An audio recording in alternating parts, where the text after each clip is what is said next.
You want to become more confident. Many people wish to be more confident, but think it's out of their control. Some people believe confidence is an innate trait that some people naturally possess more than others. That's just not true. Anyone can become more confident. In this video, I'll show you how. We'll go through a 3-chapter structure that conquers the confidence myth and gives actionable tips for boosting confidence. Let's get started. Chapter 1. Your internal world. What I dubbed the confidence myth is the idea that confidence, very much like extroverts and introverts, is an unchangeable characteristic decided at birth or early childhood. Many people like saying, "I'm an introvert, so I don't do that." And similar things, like their sense of person comes from this fixed idea of themselves. It's the same with confidence. In the intro for this video, I said some think confidence is out of their control, or at least something they can't change much. Most of us have this image of an extremely confident person that's worlds different from who we are when probed to think of confidence. The distance between this ridiculous expectation and reality discourages us, thinking we can never be that confident. So why bother trying? Well, if that's what you think, maybe this video isn't for you. But if you believe you can learn qualities and skills, you'll benefit from the rest of this video and the bonus at the end. Let's talk about me for a second. Just a second. Some days I feel I need to prepare myself for a long time before saying hi to someone. Other days I feel I can make 10 new friends before lunch. I'm sure you've experienced something similar. Some days are more confident than others. Why is that? It's because of your mental state. Confidence is psychological. It is the result of our inner worlds. How we feel, what we think, and our actions contribute to confidence levels. Think of a bad day in the past. Got laid off, bad hair day, failed an important exam, credit card details stolen, your child is a slave in the attic, anything. Likely, your head was running with negative thoughts about how bad that day had been. If you didn't think it was a bad day at the time, would you call it a bad day now? You wouldn't, right? Think of how confident you felt then. Now do the same for a good day. You got your diploma, dream job, first $100,000 turnover in your business, whatever. Again, you only say it was a good day because you have positive thoughts from that day, memories you chose. Likely you felt more confident on that good day than on those bad days. You see what I'm getting at yet? Your thoughts and memories influence your confidence. Confidence starts from within. To build its sustainability, you need to properly manage your memories. If it helps, think of your mind as a bank where you deposit thoughts daily that accumulate to make your memory, with a little reliable banker we'll call Mr. Clerk. If you approach Mr. Clerk asking for thoughts that show you're a failure, he happily presents thoughts proving so. Your 5th grade teacher said you'd be a failure in life. Those comments you overheard from your coworkers? Your boring life when everyone else is living it up. And on and on. But if you give a different request to Mr. Clerk, asking for thoughts to reassure you, he happily presents positive thoughts. Support of your friends and family. Positive feedback from work. The confidence others have in you. The secret to building confidence is managing your memory bank effectively. Positivity breeds more confident people than negativity does. Positivity boosts self-esteem and belief, allowing you to do things you once thought impossible with unwavering commitment and confidence. Now that we know where confidence originates from, we can learn how to use our memory bank effectively to gain more confidence. Chapter 2. Managing your bank. Here are 2 ways to manage your memory bank effectively for better confidence. 1. Deposit only positive thoughts into your memory bank. Yes, the just be positive advice. Just to make things clear, I'm not trying to deceive or trick you by hiding regurgitated advice behind something you want.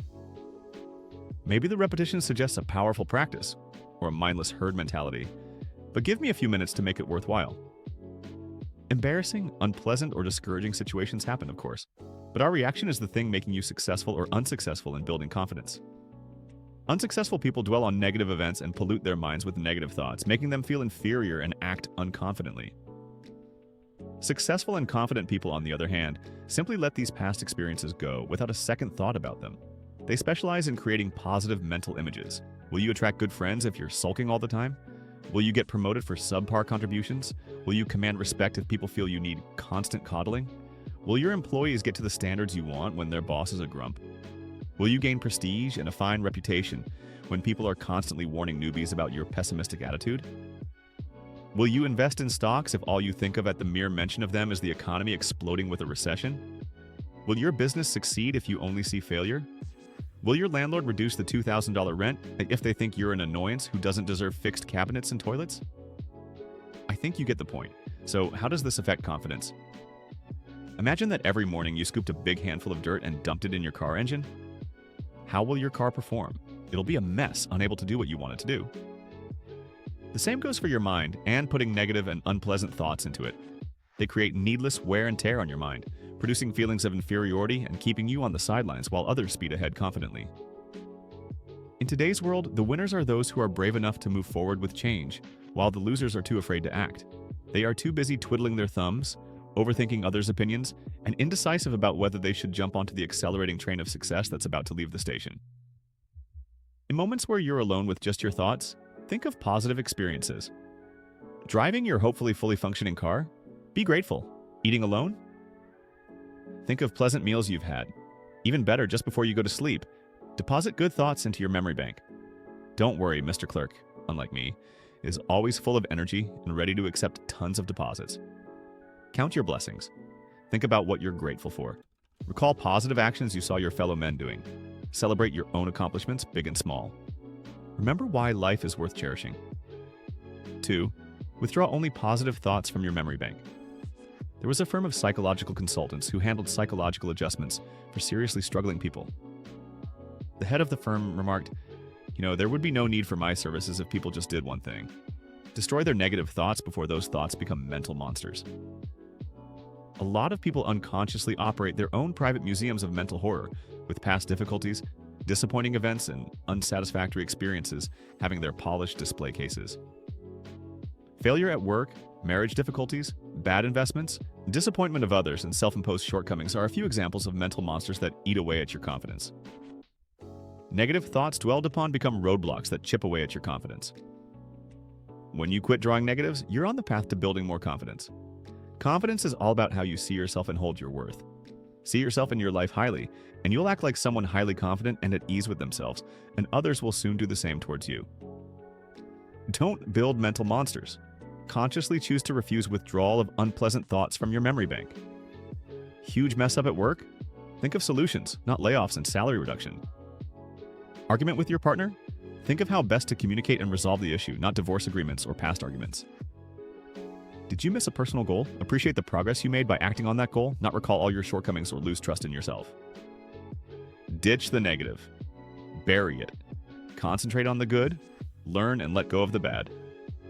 If you find yourself thinking about the negative and can't stop, turn your mind off completely with a helpful distraction. That isn't sabotage. And here's the encouraging part. Your mind wants to forget the pleasant memories. You need to cooperate, and those thoughts will be removed from your memory bank.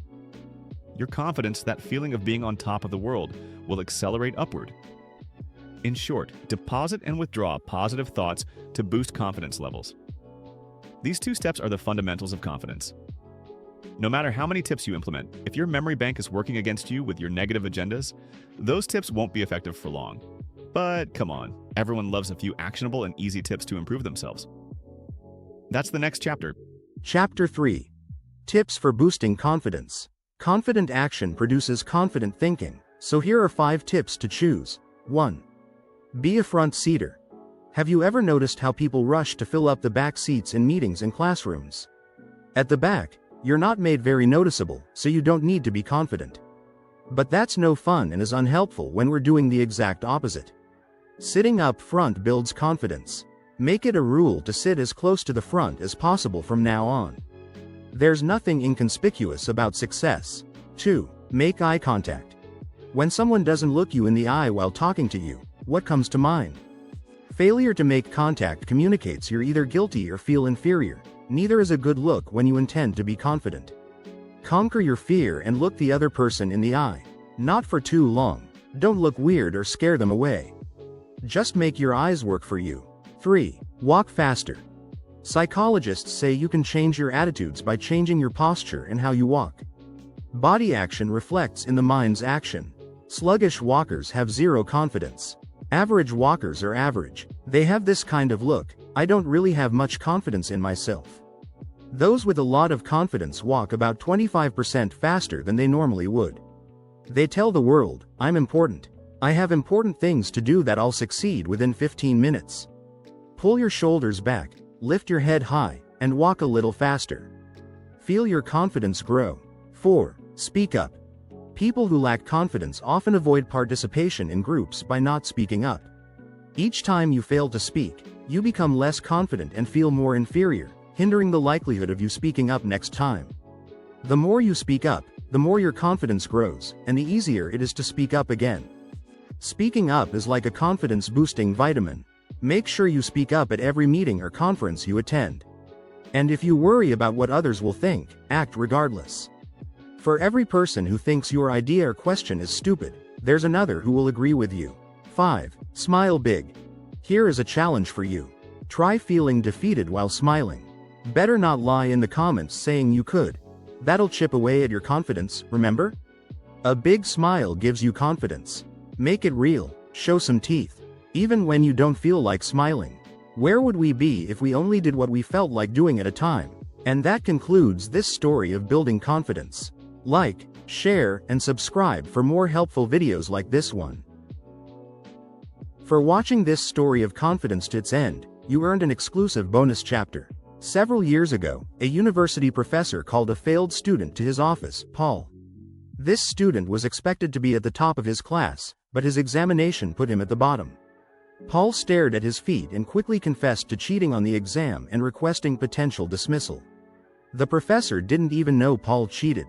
Paul kept talking about how he'll disappoint his parents, how his life will be ruined.